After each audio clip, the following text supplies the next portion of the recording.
السلام عليكم ورحمة الله وبركاته حبيباتي عسلاتي شربطاتي. هنخش اهو مع الوصفة بتاعتنا الجميلة اللي انا متأكدة انها تعجبكم. معانا طاسة على النار وحطينا فيها واحدة بطاطا صغيرة قشرناها وقطعناها مكعبات، اي مكعبات عشوائية، ومعاها كمان بصلاية وكمان مكعب زبدة وشوية زيت، وممكن شوية زيت بس مش لازم زبدة.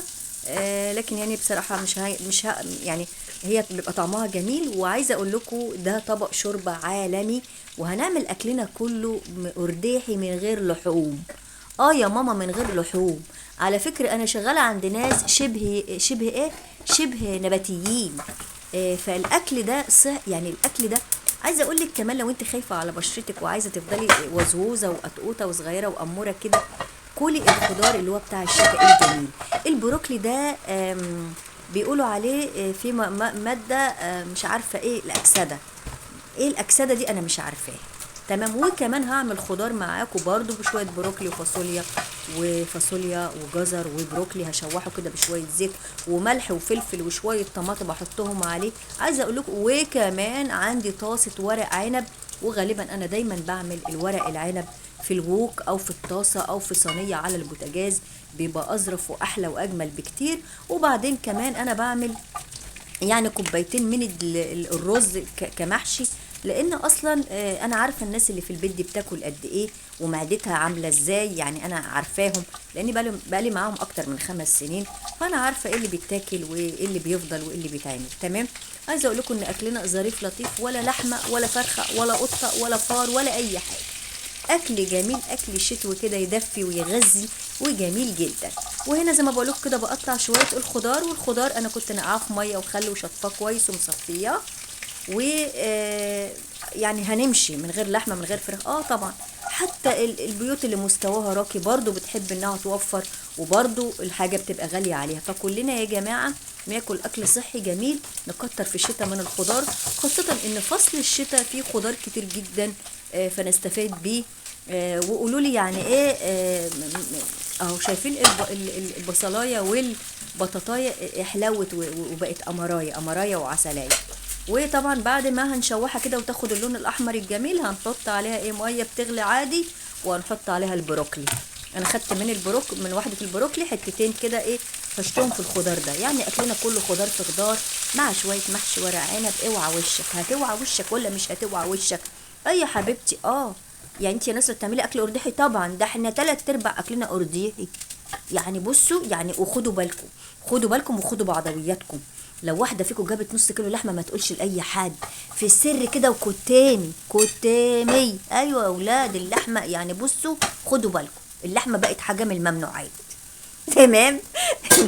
يا ريت يا ريت يا ولاد تشتركوا في قناه ام ادم. اي نعم انا مقصره في حق ام ادم في قناتها، بس يا ولاد اعمل ايه غصب عني. والله يا ولاد الشغل كتير عليا، والله الشغل كتير عليا. ربنا يعيننا ويعينكم جميعا حبايب قلبي. ما تنسوش يا ولاد تمسكوا في القناه وتشيروا الفيديو وتبصوا عليها ويعني كده وتدلعوا وتشخلعوها. الخلا نصر حولانا. وانا حطيت فص توم كده سليم يدي الخضار. شايفين الخضار يا ولاد؟ تحسوا كده بالصحه. ما تقلقوش مني، انا ببص عشان نظري ضعيف، بشوف الفيديو شغال ولا لا، بشوف التصوير شغال ولا لا. بس وادي شويه طماطم ملح وفلفل وغطيناه، خلص الكلام. خلص الكلام. شوربه بتاعتنا لازم. عايزه اقول لكم وحياه ربنا الشوربه دي من غير كريمه. انا طبعا بعد ما بتستوي بعمل ايه بقى؟ بجيب مكعبين جبنه كيري واحطهم عليها واضربها في الخلاط، وحياه ربنا كانكم بتشربوا زبده. والله كانكم بتشربوا زبده. فظيعه يا ولاد. كفايه بولت الشوربه ده اهي، هتحسوا ان انتوا شبعتوا.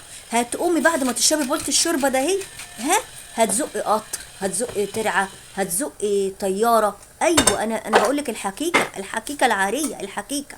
مش عارفه يعني حقيقه وعاريه، الحقيقه باينه يعني. المهم، وهنا يا ولاد بعد خضارنا ما استوى وبقى جميل ولذيذ، يعني برد شويه، ما يبقاش بيغلي قوي، يعني شويه كده 10 دقايق اتهوى. فكينا مكعبين الجبنه. وهتقولي لي يا خاله نصر الجبنه غاليه. بقول لك يا حبيبتي ايه يعني اعمل لك ايه الجبنه غاليه؟ في ايه؟ مش كفايه ان انا عامله لك اكل من غير لحمه، كمان هتقولي لي الجبنه غاليه؟ لما ناكلش بقى، ناكل توب احنا ولا ناكل توب؟ امم امم يعني انت بذمتك بتاكلي ايه وبتاكلي عيالك ايه؟ سبحان الله. ايه يا جماعه، ما احنا لازم ناكل عشان نعيش، مش نعيش عشان ناكل. وهنا يا ولاد رشه فلفل ورشه ملح. مش قادره اقول لكم، ما مش هقول لكم، انتوا عارفين، انتوا كل حاجه عارفينها. ما تنسوش تعملوا لايك للفيديو، تشتركوا في القناه اللي ما كنتوش مشتركين. ارهاب ارهاب لازم الله. ادعوا لنا يا ولاد كده ان ربنا يفرجها علينا والقنوات تمشي كده وتبقى سي بي سي نصره كده وتتلحلح وتتشملل كده. وتعالوا شوفوا اكلنا وشوفوا طاسه ورق العنب، يا لهوي. انتوا بس اتفرجوا على شكلها، شوفوا شكلها قد ايه جميل. لا طعمها بقى احلى من شكلها. انا عازماكم مش تاكلوا تتفرجوا، عازماكم تتفرجوا وقولوا لي ايه رايكم في اكلنا الاربيحي اللي انا من وجهه نظري يعني مش قادره اقول لكم على جماله وحلاوته ونره. وفي ناس هتقول لي يا نصر الاكل قليل، الاكل قليل يا حبيبتي. تعالي شوفي رصه ورق العنب، شوفي ولا احلى شيف. تسلمي لي يا نونو، تسلمي لي. ودي شوربه البروكلي، يما يما على الحلاوه، يما على الجمال، يما على الطعامه. عايزه اقول لكم تست ورق العنب دي اتبقى منها، والله العظيم اتبقى منها، عشان الناس بتقول لي ده قليل. قليل ايه؟ ربنا